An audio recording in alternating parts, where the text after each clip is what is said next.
As she has rightly said, the behaviour of both Greece and Turkey to the refugees stuck on their mutual border is utterly shameful.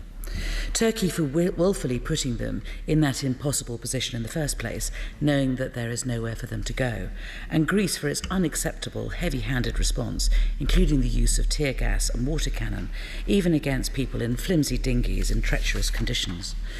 And much as the self-interested sympathies of Germany and other neighbouring EU countries may lie with the Greek government, there is no right or wrong in this crisis.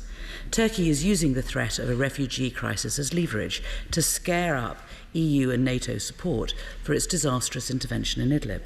And Greece is ignoring its obligations under the Refugee and Human Rights Conventions in responding with such brutality.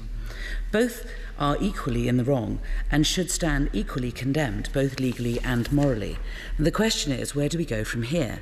And while there are no easy answers, there are, as ever, two starting points. First, is the welfare of unaccompanied children and adolescents at severe risk of exploitation, neglect, and abuse?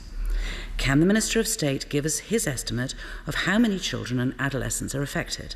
And he has been asked several times by several members, I will ask again.